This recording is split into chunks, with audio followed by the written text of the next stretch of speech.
In the ancient land of Egypt, beneath the weight of slavery and sorrow, the children of Israel toiled endlessly. Among the many laborers was a man named Aaron, a son of the tribe of Levi. Strong in body, but even stronger in faith, Aaron lived in the shadow of Egypt's towering gods, clinging not to idols, but to the promises of the God of his fathers. Years ago, his brother Moses had fled Egypt, vanishing into the wilderness. But now God was stirring. Something great was coming. Far away, God spoke to Moses from a bush that burned without being consumed. He commanded him to return to Egypt and lead his people out of slavery. But Moses, trembling, cried out, "I am slow of speech, I am not the one." And so God chose Aaron, his brother, his voice, his strength, to stand by Moses and speak for him. And Aaron went, not knowing he would soon stand before the most powerful king in the world. Obeying the call of God, Moses and Aaron returned to Egypt, the land of their people's suffering. But they did not go alone. The power of the Lord was with them, and they carried his message to the most powerful man in the world, Pharaoh. In the great hall of Pharaoh, Aaron spoke with the authority God had given him.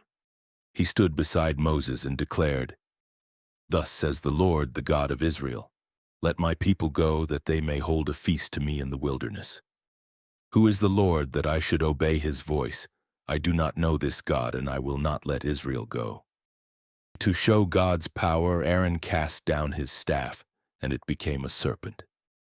But Pharaoh's magicians did the same through their dark arts, yet Aaron's serpent swallowed theirs, a sign. God's power is greater. Still, Pharaoh would not listen. Pharaoh's heart was hard. He increased the Israelites' burdens, making them suffer even more. God sent plague after plague to shake Pharaoh's pride. At God's command, Aaron raised his staff over the Nile, and its waters turned to blood. Fish died. The land stank. Then came frogs, hopping into homes and palaces, a sea of green chaos. Pharaoh shouting, "Ask your God to take them away, I will let the people go." But once the frogs were gone, Pharaoh changed his mind. Again, Aaron struck the dust of the earth, and it became gnats that filled the land. Even Pharaoh's magicians were astonished. This is the finger of God. But Pharaoh's heart remained cold.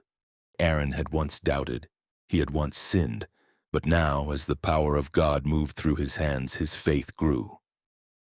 Though Pharaoh's heart did not change, Aaron's heart did, becoming stronger, steadier, more surrendered to the Lord.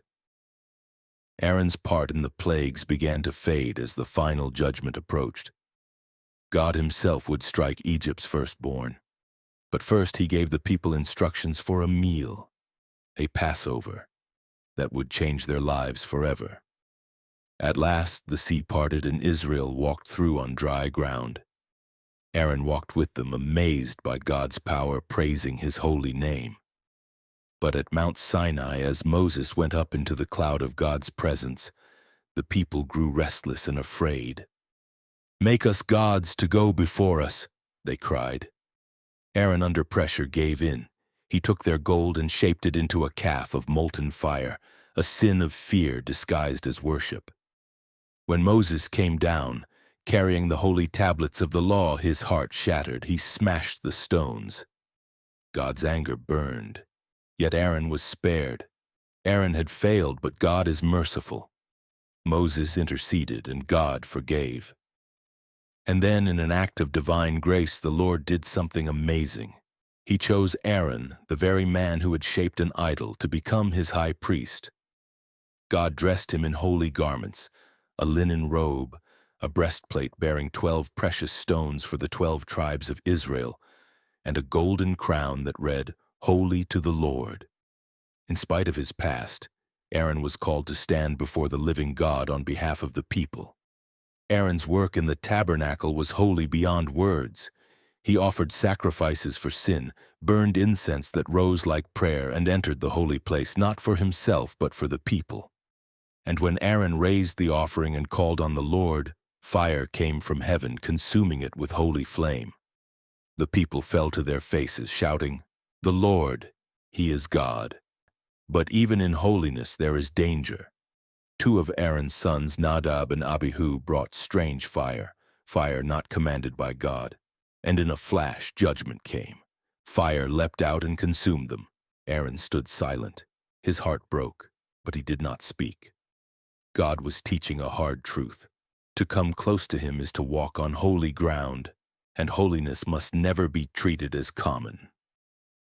Years passed. The wilderness wandered on.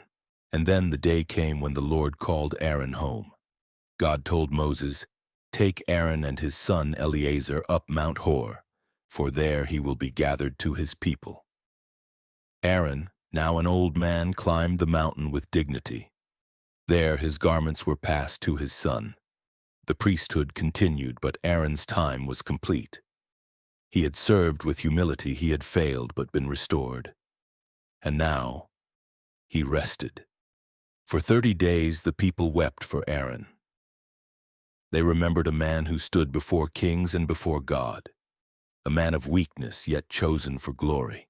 His sons and grandsons would follow in his footsteps, offering sacrifices, teaching the law, pointing the people to the holiness of their God.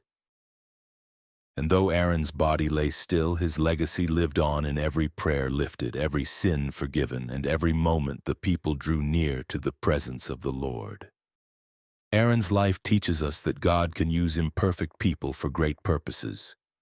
Though he failed by giving in to pressure and making the golden calf, God still showed him mercy and chose him as the first high priest. His story reminds us that God's forgiveness is powerful. True leadership means standing firm in faith, and serving God requires humility and reverence. Even in our weakness, God can use us to lead, serve, and leave a lasting legacy.